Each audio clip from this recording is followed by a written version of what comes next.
தமிழீழ விடுதலை புலிகளினுடைய தலைவராக கருதப்பட்ட வேலுப்பிள்ளை பிரபாகரன் வீரமரணம் அடைந்து விட்டதாக அவருக்கு வீர வணக்கம் செலுத்துவதற்கான ஏற்பாடுகளை ஒரு அமைப்பு, குறிப்பாக மேதகு வேலுப்பிள்ளை பிரபாகரன் நினைவகம் என்ற ஒரு அமைப்பு உருவாக்கப்பட்டு அந்த நடவடிக்கையை மேற்கொள்வதற்கான முனைப்புகளை செலுத்தி வருகிறது.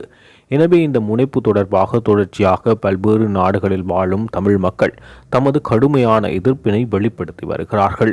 இவ்வாறான செயற்பாடுகளை ஒருபோதும் ஏற்றுக்கொள்ள முடியாது எனவும் இந்த அமைப்பினுடைய நிகழ்ச்சி நிரல் தொடர்பாக தற்போது சில முக்கியமான விடயங்கள் வெளிப்படுத்தப்பட்டு தொடர்ச்சியாக இவர்கள் மீதான விமர்சனங்கள் அதிகரித்து வருகின்றன. குறிப்பாக இந்த பிரபாகரன் நினைவெழுச்சி அகவம் என்ற இந்த அமைப்பு சுவிட்சர்லாந்தில் உருவாக்கப்படுகிறது. முன்னாள் போராளிகள் என குறிப்பிடப்படுகின்ற ஒரு சிலரால் இந்த அமைப்பு உருவாக்கப்பட்டு, குறிப்பாக ஆகஸ்ட் மாதம் 2 தமிழீழ தேசிய தலைவர் வேலுப்பிள்ளை பிரபாகரன் உயிரிழந்ததை நினைவுகூர்ந்து அவருக்கான நினைவேந்தல் நாளாக அன்றைய தினத்தை அறிவித்து அந்த நினைவேந்தல் இடம்பெறப் போகின்றது எனவும் சுவிட்சர்லாந்தில் இதற்கான ஏற்பாடுகள் இடம்பெற்றுள்ளதாகவும் அந்த அமைப்பு சில காலங்களுக்கு முன்னர் ஒரு காணொளியினூடாக அந்த தகவலை வழங்கியது.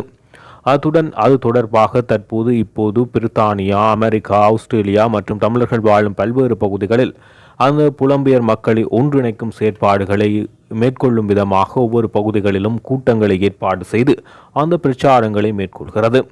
குறிப்பாக இவர்களுடைய திட்டம் தொடர்பாக தற்போது சில விடயங்கள் வெளியாகியுள்ளதாக. இந்த உணர்வெழுச்சி அகவத்தினுடைய செயற்பாடு என்னவென்றால், இவர்கள் இந்த வருடம் ஆகஸ்ட் மாதம் 2 தமிழீழ தேசிய தலைவர் வேலுப்பிள்ளை பிரபாகரனுக்கு நினைவேந்தலை மேற்கொண்டு விட்டு அதேபோல் அடுத்த வருடம் இதே திகதி தமிழீழ தேசிய இனத்துக்கு ஒரு புதிய தலைவரை அறிவிக்கும் செயற்திட்டத்தை மேற்கொள்ள இவர்கள் எத்தனிக்கிறார்கள் எனவும், அவ்வாறு அறிவித்து மாவீர தினத்தன்று அவர் உரையாற்றும் வகையில் செயற்பாடுகள் மேற்கொள்ள பெரும் திட்டம் ஒன்று மேற்கொள்ளப்பட்டுள்ளதாக குற்றச்சாட்டு முன்வைக்கப்பட்டு தமிழ் மக்கள் மத்தியில் பெரும் விமர்சனத்தையும் ஆத்திரத்தையும் ஏற்படுத்தியுள்ளது.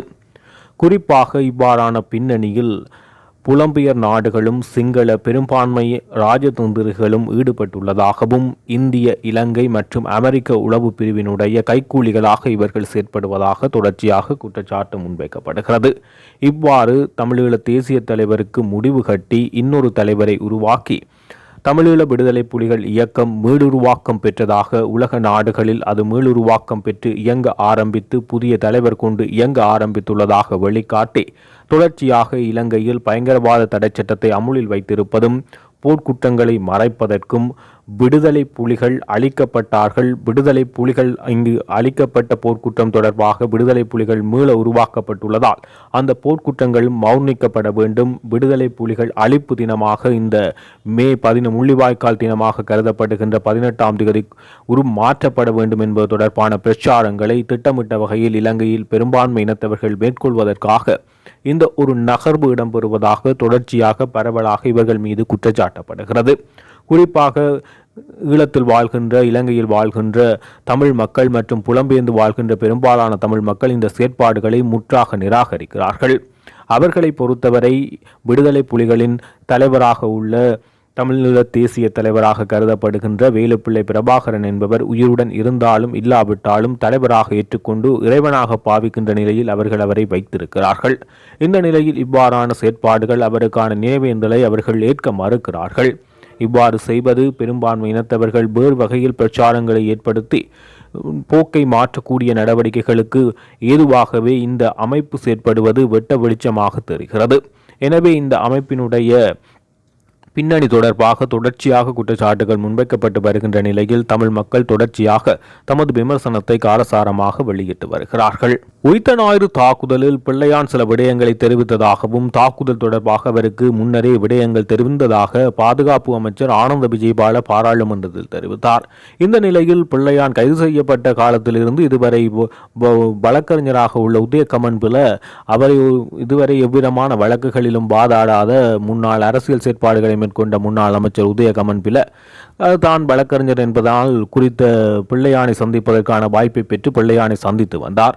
அதன் பின்னர் அவர் தற்போது இப்போ ஒரு கருத்தை வெளியிட்டுள்ளார். இந்த உயிர்த்தஞாயிறு தாக்குதல் தொடர்பாக பாதுகாப்பு அமைச்சர் கூறிய விடயம் உண்மைக்கு புறம்பானவை, அவை பொய்யான விடயம் என அவர் ஒரு கருத்தை தெரிவித்துள்ளார்.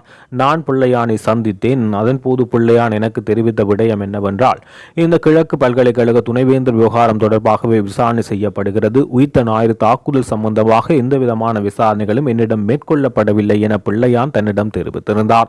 எனவே அவ்வாறு தெரிவித்திருக்கும் நிலையில் இவ்வாறு அவர் உயிர்த்தஞாயிறு தாக்குதல் பற்றி தகவல்கள் வெளிப்படுத்துவதற்கு எவ்விதமான சாத்தியப்பாடுகளும் இல்லை, பாதுகாப்பு அமைச்சர் பொய் கூறுகிறார் என உதயகமன் பில குறிப்பிடுகிறார். அதுடன் அவர் ஒரு விடயத்தை குறிப்பிடுகிறார். நான் பிள்ளையானுக்காக வாதாடுவது ஏனென்றால் நன்றி கடனுக்காக செல்கின்றேன் என்று. இந்த நன்றி கடன் என்று பார்க்கின்ற போது அவர் இராணுவத்துக்கு அந்த காலத்தில் விடுதலை புலிகளை காட்டி கொடுத்து பெரும் உதவி செய்தார் எனவும், விடுதலை புலிகளினுடைய போராட்டத்தை முடக்குவதற்கு இராணுவத்துக்கு பெரும் உதவியை வகித்த தேசியத்துக்காக, அதாவது இலங்கை தேசத்துக்காக தன்னை அர்ப்பணித்தவர் இந்த பிள்ளையான். எனவே அந்த ஒரு செய்நன்றிக்காகவே நான் எவ்விதமான முன்னறிவுமின்றி அவரிடம் நேரடியாக சென்று இந்த வழக்கு தொடர்பாக நான் ஆஜராகினேன் என உதயகமன் பில ஒரு விடயத்தை தெரிவிக்கின்றார். இந்த நிலையில் அவர் இதுவரை சட்டத்தரணியாக இதுவரை வாதாடியதாக இந்த வரலாறும் இல்லை. இந்த நிலையில் தான் பிள்ளையானுக்காக இவ்வாறு நன்றிக்காக செல்கிறேன் என குறிப்பிடுகிறார். இதிலிருந்து திட்ட தெளிவாக ஒரு விடயம் தெரிகின்றது. விடுதலை போராட்டத்தின் போது முக்கியமான காட்டி கொடுப்புகளை மேற்கொண்டவர்களில் கருணா பிள்ளையான் ஆகியோர் முக்கிய பங்கு வகித்துள்ளார்கள். விடுதலை புலிகளினுடைய போராட்ட களங்கள் மற்றும் அவர்களுடைய போராட்ட யுக்திகள் தொடர்பாகவும் அவர்களுடைய நகர்வுகள் தொடர்பாகவும் துல்லியமாக காட்டிக் கொடுப்புகளை மேற்கொண்டவர்கள் என்பது தற்போது இந்த உதயகமன் பிலவின் கருத்துக்களிலிருந்து தெளிவாக வெளிச்சத்துக்கு வருகிறது. தமிழீழ விடுதலை புலிகள் இயக்கத்தில் இருந்து பிரிந்து வந்த ஒருவராக அப்போது விடுதலை புலிகளின் முக்கிய தளபதியாக இருந்த கருணா என அழைக்கப்படுகின்ற விநாயகமூர்த்தி முரளிதரன் தொடர்பாக தொடர்ச்சியாக பல்வேறு சர்ச்சையான கருத்துக்கள் வெளிவந்த வண்ணமே உள்ளது. தற்போது அவருடைய சகாவான பிள்ளையான் என அழைக்கப்படுகின்ற சந்திரகாந்தன் கைது செய்யப்பட்டு தடுப்பு காவலில் வைக்கப்பட்டுள்ள நிலையில் தொடர்ச்சியாக கருணா அம்மானினுடைய முக்கிய சகாவான இனிய பாரதி சில தினங்களுக்கு முன்னர் கைது செய்யப்பட்டார். இதன் பின்னர் இந்த கருணா அம்மானின் சில முக்கியமான விடயங்கள் தொடர்பாக தற்போது தகவல்கள் வெளியாகியுள்ளது. அவர் விடுதலை புலிகளிலிருந்து பிரிந்து செயற்படுகின்ற முதலாவது கட்டமாக அப்பொழுது விடுதலை புலிகளின் காலத்தில் கூட்டங்கள் இடம்பெறுகின்ற போது முக்கிய தளபதிகள் வேறு பிரதேசங்களில் இருந்தால் அவர்களுடைய பிரதேசங்களுக்கு கூட்டங்கள் அங்கு உள்ள தளபதிகளுடன் கூட்டங்கள் இடம்பெறுகின்ற போது அங்கு கூட்டத்துக்கான தூதுவர்கள் அங்கு வருகின்ற போது அதற்கு முதல் அந்த தளபதி தன்னுடைய பிரதேசத்திலிருந்து இங்கு கிளிநொச்சி அல்லது முல்லைத்தீவுக்கு தலைவர் வேலுப்பிள்ளை பிரபாகரன் இருக்கும் இடத்துக்கு வருகை தந்து அவருடன் கலந்துரையாடலை மேற்கொண்ட பின்னரே அங்கு வருகை தரும் தூதுக்குழுக்களை சந்திப்பது வல்லமையாக விடுதலை புலிகள் அமைப்பில் பின்பற்றப்பட்டு வந்தது. ஆனால் 2003ஆம் ஆண்டு காலப்பகுதியில் கருணா அம்மான் முதலாக அங்கு சந்திக்க வந்த தூதுவர்களை நேரடியாக இவர் இங்கு வன்னி வந்து பிரபாகரனை சந்திக்காமல் அவர் மட்டக்களப்புக்கு அவர் வெளிநாடு ஒன்றிலிருந்து நேரடியாக மட்டக்களப்புக்கு வருகை தந்து மட்டக்களப்பிலே அவர்களை சந்தித்து அனுப்பி வைக்கிறார். இந்த நிலையிலேயே இந்த செயற்பாடுகளை அவர் விடுதலை புலிகள் அமைப்பில் இருந்து தன்னை நீக்கிக் கொள்வதற்கான ஒரு முதற்கட்டப்படியாக மேற்கொள்கிறார். இந்த நிலையில் அவர் பெரும்பான்மை ராஜதந்திரிகள் மற்றும் அரசியல் பெரும்பான்மை சிங்கள அரசினுடைய அரசு அதிகாரிகளுடனும் அரசியல் தலைவர்களுடனும் தொடர்புகளை வலுப்படுத்தி விடுதலை புலிகளிடமிருந்து தன்னை பிரித்து எடுத்து செயற்பாடும் பின்னர் விடுதலை புலிகளை காட்டிக் கொடுத்து அளிக்கும் செயற்பாட்டுக்கு முன்னுதாரணமாக இந்த மட்டக்களப்பில் இடம்பெற்ற சந்திப்பு மிகவும் முக்கியமாக கருதப்பட்டதாக தற்போது தகவல்கள் வெளியாகியுள்ளது.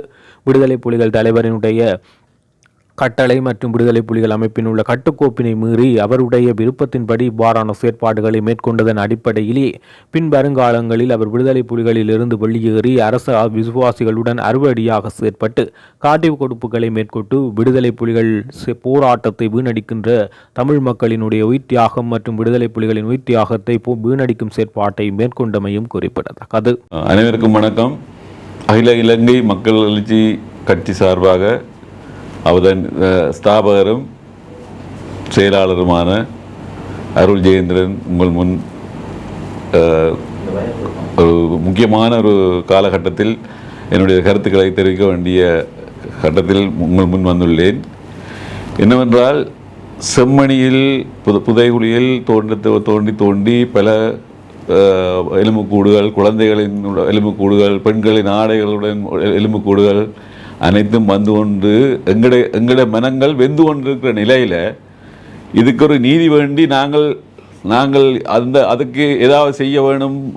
இது உள்நாட்டில் இது சம்பந்தமாக நாங்கள் போராடி எல்லாம் எங்களுக்கு வெல்ல முடியாத சர்வதேசத்திடமும் இது சம்பந்தமாக விவரங்கள் எடுத்து இது சம்பந்தமாக எங்களுக்கு நீதி தேடித்தர வேண்டும் என்று கோரிக்கை விட வேண்டிய நிலையில் எங்கிருந்தோ புத்துக்கேர்ந்த பாம்பு வந்த மாதிரி விமல் வீரவன்ச என்பவர் ஒரு முன்னாள் ஜேவிபி கட்சியின் முக்கிய உறுப்பினராக இருந்து அந்த நாளில் 88 89 எந்த காரணமும் இல்லாமல் ஜேவிபி ஆக்கள் போராடினவை. நாங்கள் தமிழ் மக்கள் போராடினதுக்கு காரணம் இருக்குது, எங்களோட போராட்டத்துக்கு காரணம் இருக்குது. ஜேவிபி போராடினதுக்கு என்ன காரணம் சொல்லுங்க. ஜேவிபி நீங்கள் போராடியதுக்கு என்ன காரணம்? எவ்வளோ கொலை செய்திருக்கிறீங்க?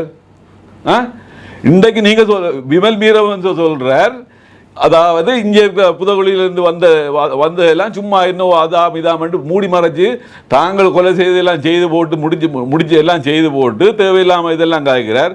அவர் தன்னுடைய சொந்த வீட்டிலேயே ஒரு வேலைக்காரியை கொலை செய்தவர்.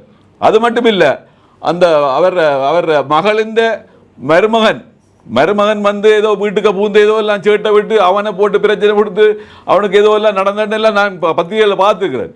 இப்படிப்பட்ட ஒரு கொலைகாரன் வீரவன்ச அவரை முதலாவது இந்த சரியான அரசாங்கம் என்று சொன்னால் இன்றைக்கு இந்த என்னுடைய அறிக்கையின் பிரகாரம் யாழ்ப்பாணத்தை நான் கோரிக்கை விடுறேன், உடனடியாக கைது செய்து அவருக்கு நடவடிக்கை எடுக்காவிட்டால் நீங்கள் அரசாங்கம் நடத்துவது எந்த அர்த்தமே இல்லை.